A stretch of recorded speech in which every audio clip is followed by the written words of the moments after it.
بسم اللہ الرحمن الرحیم۔ السلام علیکم ورحمۃ اللہ وبرکاتہ۔ دوستو، امید کرتا ہوں کہ آپ سب خیریت سے ہوں گے اور بعافیت ہوں گے۔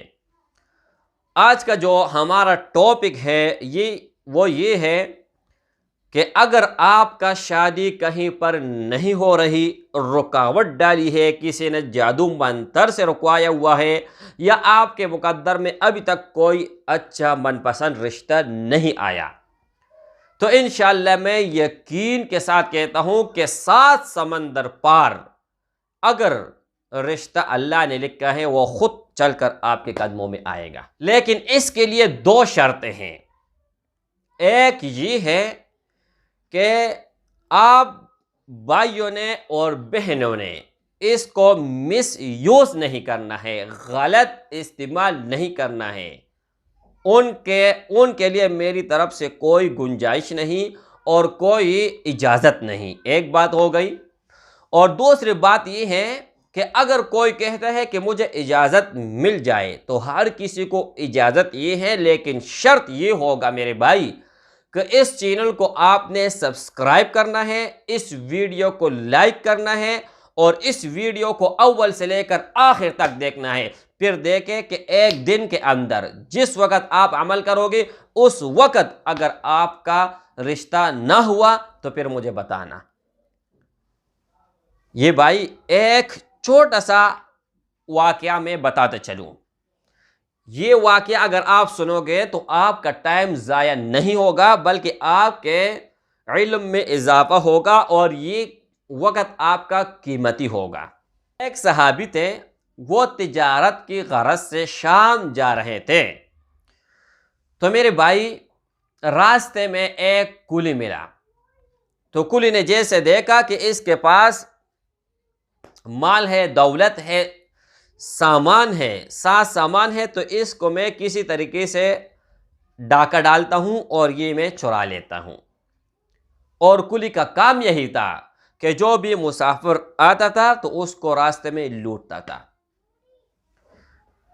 تو میرے بھائی ہوا کیا، اس صحابی کے ساتھ کلی ملا، اور کلی جب ملا تو اس نے کہا کہ میں بھی تجارت کی غرض سے شام جا رہا ہوں، آپ بھی شام جا رہے ہیں، تو کیوں نہ دونوں اکٹھے چلیں گے تو سفر بھی جلدی ختم ہوگا اور راستے میں خوب گپ شپ بھی لگائیں گے، تو ہمارا جو وقت گزرے گا جلدی گزرے گا اور ہمیں پتہ نہیں چلے گا۔ اگر آپ اکیلے ہوں گے، ایک تو یہ ہے کہ راستے کو زیادہ پتہ نہیں ہوگا، راستہ بھی بھول جانے کے خطرہ ہیں، اور دوسری بات یہ ہے کہ ٹائم بھی جلدی ختم نہیں ہوگا۔ تو صحابی نے کہا ٹھیک ہے بھائی، آپ کے ساتھ چلتے ہیں۔ دونوں روانہ ہو گئے۔ چلتے چلتے چلتے تو اس کلی نے کہا کہ ایک شارٹ راستہ مجھے معلوم ہے، اگر آپ اس راستے سے جاؤ گے تو 2 دن لگے گا، ویسے میں مثال دیتا ہوں، اور اگر میرے بتائے ہوئے راستے سے جاؤ گے تو 12 گھنٹے لگے گا۔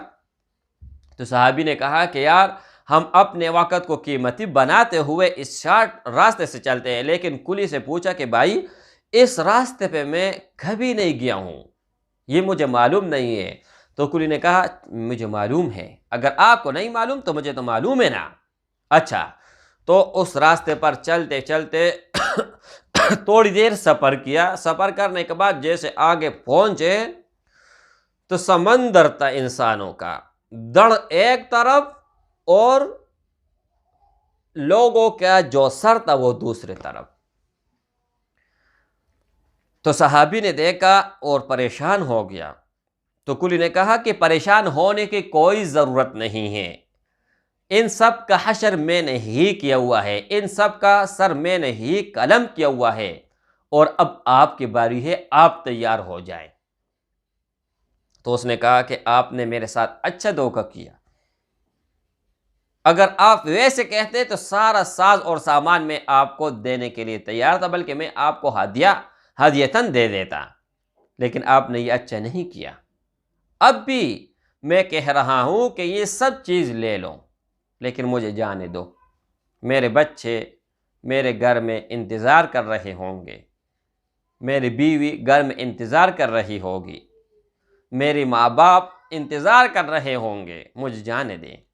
اس نے کہا نہیں، کسی بھی صورت میں نہیں، یہ مال تو میرا ہے ہی، اب آپ کا سر بھی قلم ہوگا، آپ کو بھی جانے نہیں دوں گا۔ جب صحابی نے کہا کہ جب آپ نے فیصلہ کر ہی لیا ہے مجھے مارنے کا، تو صرف اتنا اجازت دے دو کہ میں وضو کر لوں اور 2 رکعت نفل ادا کر لوں۔ تو کلی زور سے ہنسا اور کہنے لگا سب کی یہی خواہش تھی اور سب کی خواہش میں نے پوری کر لی ہے، آج آپ کا بھی خواہش پورا کیا جائے گا۔ آپ وضو کر لے اور 2 رکعت نفل پڑھ لے، لیکن جلدی کر لو، میں نے واپس بھی جانا ہے۔ جیسے ہی انہوں نے وضو کیا اور 2 رکعت نفل کیا اور نفل پڑھنے کے بعد آسمان کی طرف منہ کر کے زور سے چلایا، 2 رکعت پڑھتے ہی آسمان کی طرف دونوں ہاتھ بلند کر کے زور اور شور سے چلایا، اللہ جل شانہ کی طرف اپنا چہرہ، اپنا دل، اپنا دماغ، پورا فوکس آسمان کی طرف کیا اور کیا فرمانے لگے، امن یجیب المضطر اذا دعاہ ویکشف السوء۔ 20واں پارہ ہے اور پہلا پیج ہے۔ اوپر آسمان کی طرف کر کے 3 بار یہ آیات شریف پڑھا۔ آیات شریف پڑھنے کے بعد سیکنڈ بھی نہیں گزرا، ایک بار کہا، دوسری بار کہا اور تیسری بار جیسے ہی کہا تو ایک گھوڑ سوار گھوڑے پر بیٹھا ہوا آ رہا تھا، اور جیسے ہی قریب آ کے اس کلی کی سر کو قلم کر دیا۔ کلی صحابی کا سر قلم کرنے والا تھا، لیکن امن یجیب المضطر نے وہ کر دکھایا کہ کلی کی سر قلم ہوئی۔ تو اس صحابی نے کہا اے نوجوان رک جا۔ وہ جب جانے لگا تو اے نوجوان رک جا اور مجھے یہ بتا کہ آپ کون ہیں اور کیسے میری مدد کی۔ تو فرمانے لگا کہ آپ نے جس کو بلایا اور امن یجیب المضطر اذا دعاہ ویکشف السوء، اس آیات کا میں غلام ہوں۔ اب آپ اندازہ لگائیں، آپ خود اندازہ لگائیں میرے بھائی، 2 رکعت نفل، حدیث شریف میں ویسے بھی آتا ہے کہ آپ کے اوپر کوئی بھی مشکل آتا ہے 2 رکعت پڑھو، 2 رکعت پڑھنے کے بعد دعا اللہ سے مانگو، پھر دیکھیں کہ قبول ہوتا ہے یا نہیں۔ آپ جب بھی کوئی مشکل پیش آ جائیں، کوئی بھی دنیا کا مشکل ہو، 2 رکعت پڑھو اور 2 رکعت پڑھنے کے بعد امن یجیب المضطر اذا دعاہ ویکشف السوء، جتنا پڑھ سکتے ہو پڑھو اور اللہ سے مانگو، پھر دیکھیں وہ رشتہ ہو، وہ دولت ہو، وہ کاروبار ہو، وہ بندش ہو، کوئی بھی چیز ہو، اللہ سے کوئی بھی چیز بعید نہیں، کوئی بھی چیز دور نہیں، اللہ سے کنڈوں میں کر کے دکھا دیتے ہیں۔